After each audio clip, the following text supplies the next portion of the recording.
Salut tout le monde. Aujourd'hui, on va travailler sur la 406 sur le pare-choc. C'est un pare-choc qui casse facilement. Je l'ai démonté dans les précédentes vidéos pour pouvoir le réparer. On va travailler sur cette partie-là. Première étape, il faut nettoyer le pare-choc. Moi, j'avais recollé rapidement les parties à la super glue. Donc là, ce que je vais faire, c'est que je vais prendre l'outil multifonction, je vais entamer. J'avais percé ici pour éviter que avec la fatigue du matériau, vous savez, quand ça fait comme ça vienne se prolonger. Je sais pas si c'était nécessaire, mais en tout cas, c'est pas aller plus loin. Et pour moi, en termes de mécanique, c'est ce qui fait le plus de sens. Ce que je vais faire, c'est que je vais entamer, ça va décoller. Je vais renforcer derrière avec des agrafes chaudes. Et ensuite, on va remplir ça au mastic, poncer et peindre. Je vais essayer une technique qui consiste à replier du papier pour éviter une cassure nette, mais avoir un dégradé. D'autant plus que là j'ai le bord, donc c'est plutôt pas mal. Ce sera pas parfait, ça vaut pas une peinture intégrale. Je suis pas carrossier, je vous partage mes techniques et vous voyez si ça vous convient. Voilà, je vais prendre un disque à découper, je vais venir là. Comme toujours, même si c'est un petit appareil, on se protège les yeux.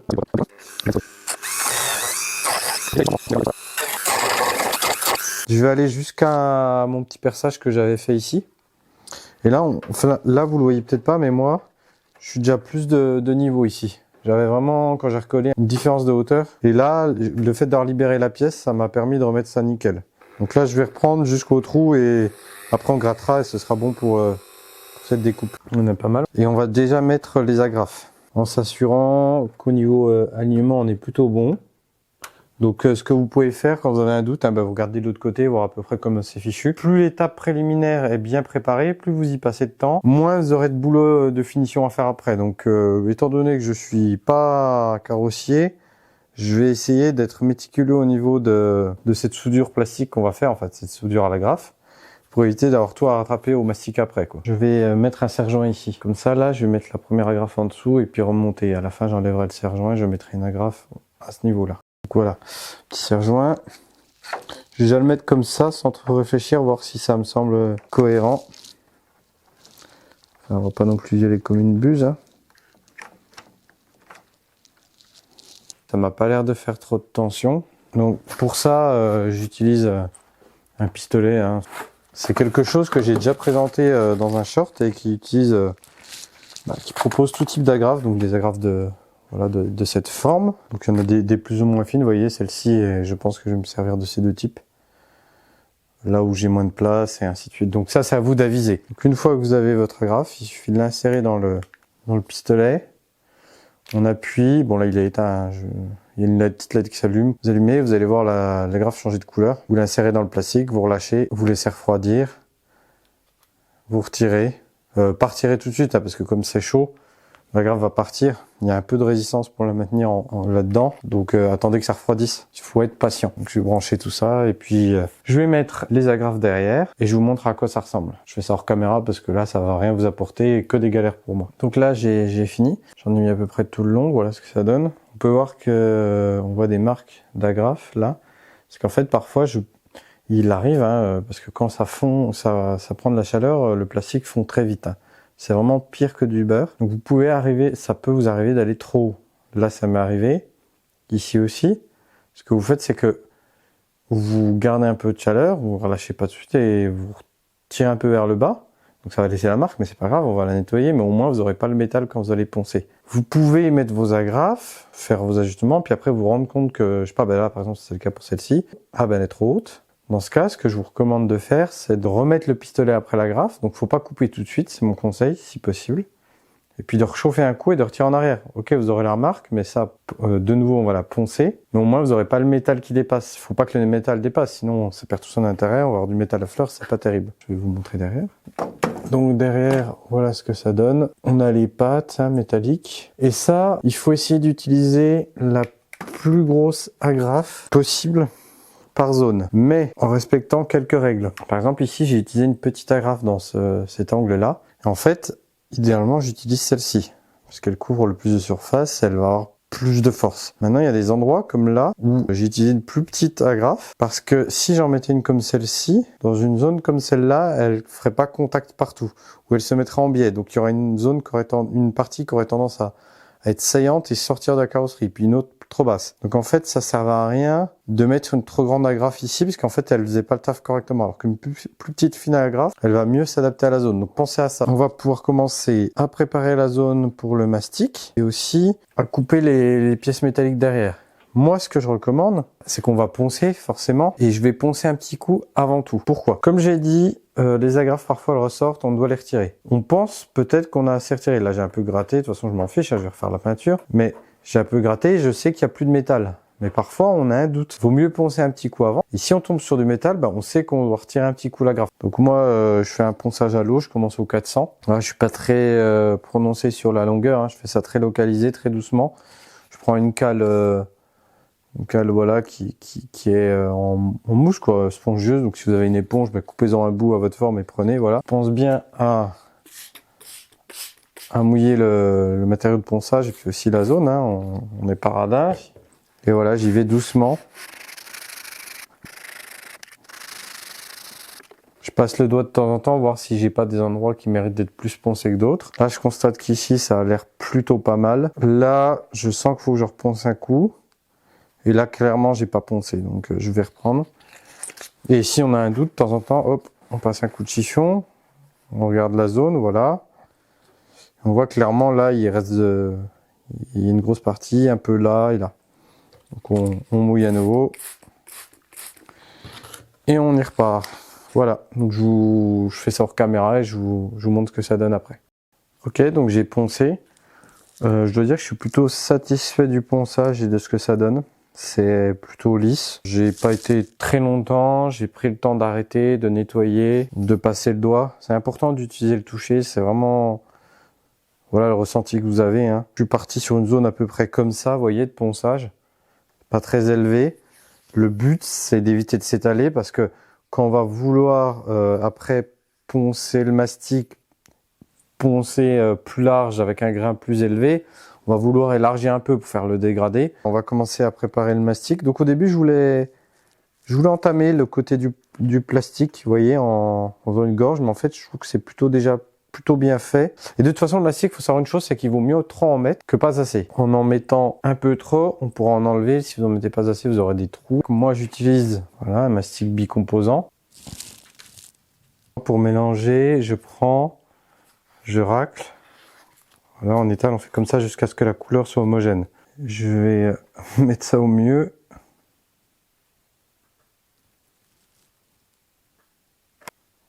Donc voilà ce que ça donne avec le mastic. Bon, j'ai pas été malin parce que j'ai pas mis de gants, j'aurais dû. Ça a été une erreur, j'étais tellement dans le truc, vous voyez, comme quand on fait tous des erreurs. Le but là, ça va être après de poncer ça délicatement, proprement. Et puis d'après de reponcer par-dessus légèrement, voir s'il faut en remettre. Ce qui me manque, c'est du matériel pour appliquer le mastic, c'est-à-dire quelque chose de souple. Il m'en faut plusieurs, parce que j'en avais qu'un. Là, j'ai fait sur du carton, c'était vraiment pas terrible. Prochaine étape, une fois que ça aura bien pris, c'est de poncer. Le mastic est sec. De ce que j'ai lu, il faut commencer par du grain 80 à 240 pour poncer du mastic comme ça. Je vais déjà tester la surface la plus grosse là avec du 80 pour désencombrer on va dire, et je progresserai avec du grain de plus en plus fin.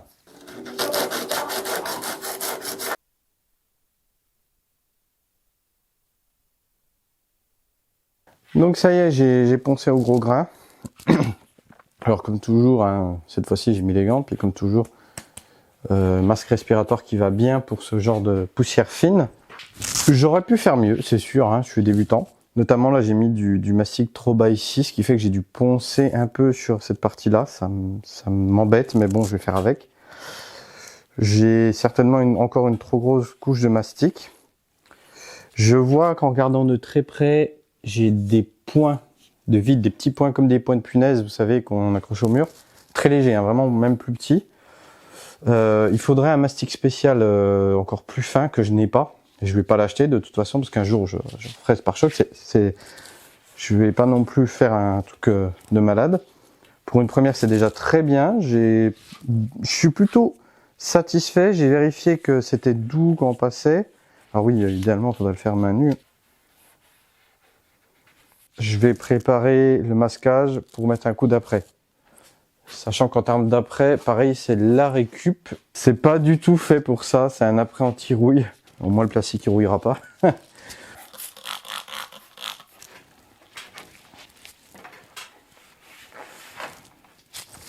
Donc pour ma fameuse technique, le but ça va être de prendre des feuilles comme ça et de les scotcher.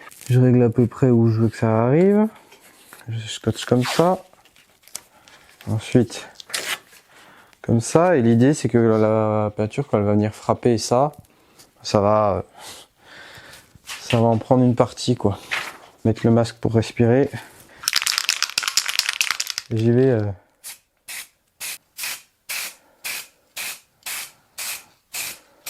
Plus de place sur la carte mémoire. Donc j'ai continué pour caméra, j'ai juste remis de l'après. Je suis plutôt satisfait, même si là je vais le mettre comme ça, je serais content de mon travail pour le moment. Ce système là de rond, en fait ça marche plutôt bien pour le moment. Idéalement il aurait fallu plus les écarter, en fait ça m'a pas rendu trop faveur, je pense, l'arête là.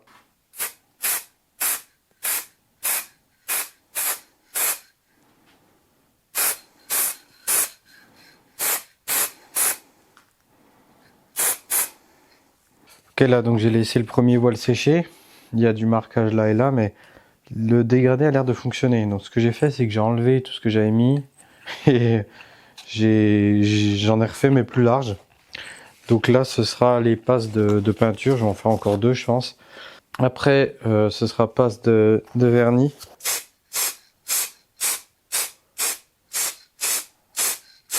Donc là je charge un peu plus.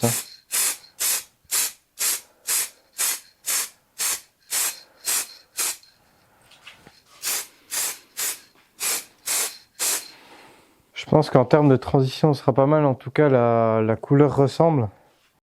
Ok, donc après la peinture, voilà ce que ça donne. J'ai pas encore mis le vernis. On peut voir que là, il y a des marques. Je me suis un peu loupé au niveau du masquage. Les plus grandes marques qu'on voit, c'est là. J'ai pas encore mis le vernis. Donc avant de mettre le vernis, je vais tenter quelque chose. C'est que je vais tenter de mettre du polish en fait. Alors une petite machine à vitesse lente, ce serait bien, mais je n'en ai pas. On va faire ça à l'huile de coude. One eternity later. Voilà. C'est un peu moins droit qu'avant, c'est pas joli. Moi je suis plutôt satisfait de la réparation. On voit, il n'y a plus de craque du tout, ça se voit pas. Vous voyez? Enfin, j'ai des défauts, on voit, peut-être vous allez voir, avec le vernis on voit pas pour le coup, mais sinon on voit un point. La peinture, voilà, je me suis loupé à cet endroit-là. C'est pas grave, l'essentiel c'est que ce soit réparé ou pas. Ok, donc en fait j'ai décidé de reprendre la peinture. Je l'ai fait hors caméra. On peut voir que c'est beaucoup mieux. J'ai plus du tout les marques là. J'ai beaucoup moins la transition ici. J'ai juste eu un petit raté là. Je sais pas ce que j'ai fait, mais en tout cas voilà. De toute façon ça se verra pas, c'est caché par le phare. Ici, il y a aucune, on voit aucune transition. Alors, je n'ai plus de polish. Il faudrait que je passe un coup de polish pour finir après le vernis, puisque ça reste un peu brumeux, si j'ose dire, un peu blanc. C'est pas un brillant exceptionnel. Je sais, je le ferai plus tard quand le pare-choc sera remonté sur la voiture. Pour le moment, ça va très bien. Je nettoie un peu tout le pare-choc et je ferai tout le pare-choc, comme ça, ce sera attenant. D'ailleurs, je ferai peut-être un polish complète de la voiture. Un lustrage complet quoi, ça fera pas de mal. J'ai reponcé, j'ai repris, c'est parfait. Alors voilà, on arrive à la conclusion de cet épisode sur le pare-choc de la 406. Je suis très content, globalement vraiment très content de la réparation, on ne la voit pas. Je veux dire, même au niveau de la zone, si on regarde de près, on ne voit pas que ça a été cassé. Mais même au niveau peinture, je trouve ça pas tellement déconnant, malgré que j'ai pas le bon après, malgré que j'avais pas du mastic de finition pour les petits points, malgré aussi qu'il fait froid, on est en automne. Quand je peignais, il faisait 8-9 degrés dans la grange, là il fait 4 degrés. Ouais. Donc 4 degrés, le taux d'humidité qui arrête pas de s'envoler, c'est une grange donc c'est vieux, il y a de la saleté. Je n'ai pas pris un vernis bicomposant parce que Une fois que c'est enclenché, il faut utiliser d'un coup la canette, sinon elle est vide, elle est inutilisable, hein, c'est le principe du bicomposant. Et j'avais pas envie de peindre plus de pièces pour le moment. Si j'avais eu tout ce qui est rétroviseur, parce que je dois repeindre les rétroviseurs, je l'aurais fait, peut-être le pare-choc arrière, mais ou carrément tout le pare-choc là. Mais franchement, ça m'intéressait pas parce que il fallait investir dans d'autres types de peintures et c'est pas ma priorité. Surtout que j'ai fait un gros investissement récemment. J'en parlerai dans ma prochaine vidéo justement. Un très bon investissement. Le vernis est bien malgré tout. Bon, je sais qu'il est légèrement blanchi. Globalement, le fait que je suis repassé derrière, c'est un miracle. C'est comme si, je sais pas, le résultat s'était amélioré mais multiplié par 10. Le dégraissant que j'utilise, il est assez costaud. Et je pense que en fait, ce dégraissant est trop puissant. Alors franchement, il a bien marché, mais je sais même pas si c'était nécessaire. Les peintures, je vous mettrai les liens. De toute façon, je vais mettre les liens des produits dans la description. C'est simple. Il y a marqué Professional Result. Honnêtement, je les crois sur parole parce que là, bon, c'est du commercial. Hein. Mais là, franchement, ils ont rempli la canette avec le bon code couleur. C'était simple à utiliser. La peinture est exactement la même. Il n'y a pas de variation. C'est vraiment fou. Pour vous dire que le pare-choc est censé avoir été repeint récemment. Je vois qu'il y a des défauts à d'autres endroits que j'ai... en fait, en regardant de près, quand on fait la peinture, on voit des petits défauts, des choses comme ça. Donc clairement, c'est pas sa dernière peinture. Je le savais. Je vais tout reprendre, je vais tout repeindre à l'occasion. Pour le moment, c'est bien comme ça, on fait à l'économie. Je veux que la voiture puisse rouler. Et si je me lance dans une peinture complète, déjà que je galère, je suis débutant. Donc voilà, je vais pas me taper une carrosserie complète. Hein. C'est pas encore de mon niveau, c'est pas Smells Like Gasoline ici. Conseil que je vous donne, un seau de l'eau chaude, vous mettez votre canette dedans, vous la laissez bien chauffer avant de secouer, avant de quoi que ce soit, de peindre. Vous essuyez votre canette, elle est pleine de flotte, donc forcément, vous allez risquer d'en mettre sur la carrosserie, puis il n'y a rien de pire que de l'eau à ce moment-là. Pareil que ce soit l'après, la peinture ou le vernis. Le mastic, n'hésitez pas à en mettre. Alors, je dis pas qu'il faut faire une choucroute, mais vaut mieux en avoir trop poncé et pas avoir de petits défauts, parce que vous en avez beaucoup mis. Et moi, d'ailleurs, je l'ai vu, parce que quand j'en ai tellement mis qu'il a coulé un peu derrière, ça a bien mis dans la fissure. Ce qui veut dire que là, j'étais sûr que c'était bon. Regardez-moi ça, quoi. On ne voit pas d'endroit où il y aurait eu du mastic. On ne voit pas de mastic, je suis vraiment très content de moi. Et là, si on regarde ici, vous voyez, on voit le mastic qui a coulé. Donc voilà, voilà, petit conseil, eau chaude, mastic, allez-y, poncez, n'hésitez pas à avoir plusieurs grains, grains lourds, grains secs. Voilà, il faut y aller, il faut poncer. Il faut prendre son temps à chaque étape. Plus vous prenez votre temps à la première étape, plus la suite sera facile. Concernant la technique des feuilles, je n'en ai plus là parce que je les ai toutes jetées. Ça marche. Alors, oui, mon résultat n'était pas terrible. Parce que, pareil, avec cette technique-là, je débutais. Je la réutiliserai? Oui. Par contre, j'achèterai des feuilles avec un grain plus élevé. Bref, des feuilles plus rigides, pas cartonnées, mais voilà, entre cartonnées et feuilles d'imprimante, il y a un monde.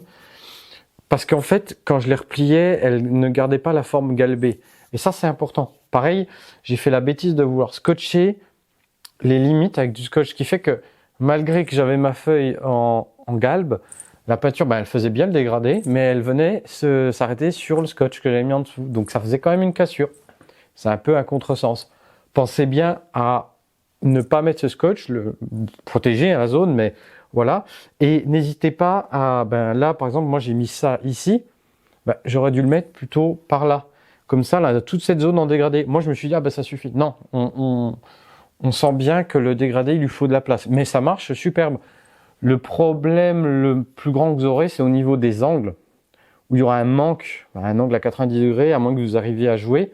Comment j'ai fait quand j'ai rattrapé hors caméra et que j'ai réussi à avoir ce dégradé? En fait, je vais pas vous mentir, j'ai tout enlevé, puis comme j'avais déjà fait le fond, j'ai refait une couche par-dessus, en mode dégradé naturel, quoi. Voilà, ça a marché, je suis pas franchement déçu.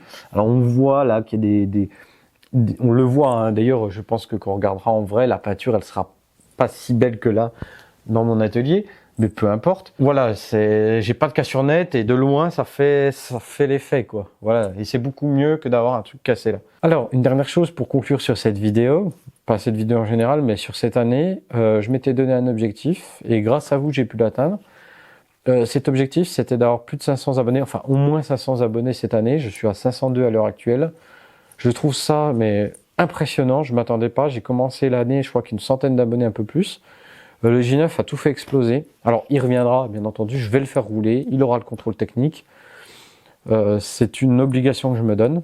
Je sais pas quel est mon objectif pour YouTube pour l'année 2025. Je sais que je ferai des vidéos toujours. Pour tout en fait, ça me donne envie de m'accrocher, de continuer dans tout ce que je fais. Donc voilà, je voulais vous remercier. Globalement, le mot de la fin, c'est merci de vous être abonné. Merci d'avoir aimé mes vidéos. Merci d'avoir commenté pour ceux qui commentent. Voilà, c'était Symétrique. Je vous dis à une prochaine. Ciao.